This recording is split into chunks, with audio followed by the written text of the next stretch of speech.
السلام علیکم دوستو، آج کل پورا پاکستان اور پورا ساؤتھ ایشیا ٹڈی دل کے حملے کو سہ رہا ہے اور ہزاروں ٹن انسانوں کے استعمال کی غذا اب اس ٹڈی دل نے برباد کر دی ہے۔ یہ ٹڈی دل زمانہ قدیم سے انسانوں کی فصلوں کو برباد کرتا آ رہا ہے۔ دوستو، کہا جاتا ہے کہ پہلی جنگ عظیم کے دوران شام پر ٹڈی دل نے حملہ کر دیا تھا اور باغات اور فصلوں کو تباہ کر دیا، جس کی وجہ سے قحط آ گیا اور ایک خلقت موت کی گھاٹ اتر گئی۔ اس دوران غوطہ کے گاؤں داریا میں ایک شخص کا باغ بالکل محفوظ رہا اور تر و تازہ رہا۔ اس پر ایک ٹڈی نے بھی حملہ نہ کیا۔ ٹڈی دل نے اس کو کوئی نقصان تک نہیں پہنچایا۔ چنانچہ لوگوں نے حکومت سے شکایت کی کہ اس شخص کے پاس ٹڈی دل کو مارنے کی دوا موجود تھی، لیکن اس نے کسی کو اس کا نہیں بتایا۔ اس پر حکومت نے ایک فوجی دستہ اس کو سزا دینے کے لیے بھیجا۔ افسر نے اس شخص پر کوڑا اٹھایا اور پوچھنے لگا کہ تم نے اس کرم کش دوا کو حکومت اور عوام کو کیوں نہیں بیچا؟ وہ بولا کہ جو دوا میں استعمال کرتا ہوں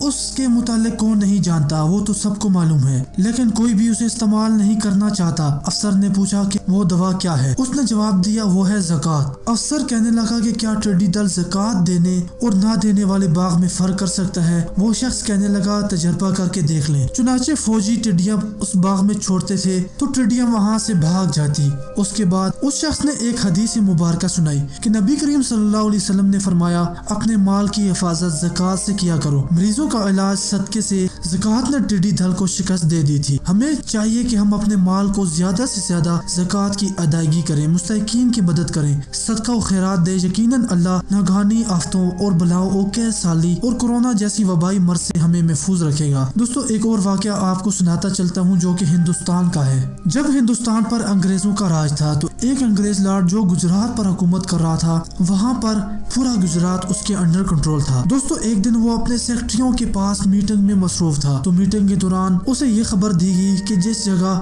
ان کا گھر ہے اسی جگہ سے دور ایک دکان میں آگ لگ گئی ہے۔ تو اس انگریز لارڈ نے کوئی جواب نہ دیا۔ کچھ ہی دیر بعد وہ آگ لارڈ کے گھر تک پہنچ جائے گی تو اس انگریز لارڈ نے کوئی جواب نہ دیا اور میٹنگ جاری رکھی۔ پھر تھوڑی دیر بعد گارڈز آئے اور بتایا کہ آگ آپ کے گھر کے قریب تیسرے مکان تک پہنچ چکی ہے۔ تو وہ اس انگریز لارڈ نے پھر بھی کوئی جواب نہ دیا۔ دوستو، کچھ ہی دیر بعد اب آگ گھر کے ساتھ والے گھر تک پہنچ چکی تھی اور گارڈز بڑی حیرانی کے ساتھ آئے اور کہا کہ اب آگ آپ کے پڑوس والے مکان تک پہنچ چکی ہے اور آپ کا مکان بھی اس سے محفوظ نہیں رہ پائے گا، کیونکہ آگ اتنی سخت ہے کہ لوگوں نے اسے بچانے کی کوشش کی لیکن کچھ بھی نہیں ہوا۔ تو پھر بھی انگریز لارڈ نے کوئی جواب نہ دیا۔ آگ انگریز کے گھر کے پاس آ کر ختم ہو گئی۔ اس انگریز کے گھر کو بالکل آگ نہ لگی، وہ مکمل طور پر اس آگ سے محفوظ رہا۔ گارڈز نے آ کر بتایا کہ گھر کے بالکل قریب آگ آ کر ختم ہو گئی ہے۔ میٹنگ میں جو لوگ پہلے سے شامل تھے وہ سب پہلے سے ہی حیران تھے تو اب اور حیران ہو گئے۔ تو سب نے یہی پوچھا کہ کیسے آپ کو اتنا یقین تھا آگ آپ کے گھر کو کچھ نہ کرے گی؟ تو انگریز نے جواب دیا کہ میں مسلمانوں کے نصاب کے مطابق ہر سال اپنے مال سے زکوٰۃ دیتا ہوں اور مسلمانوں کے خدا نے کہا ہے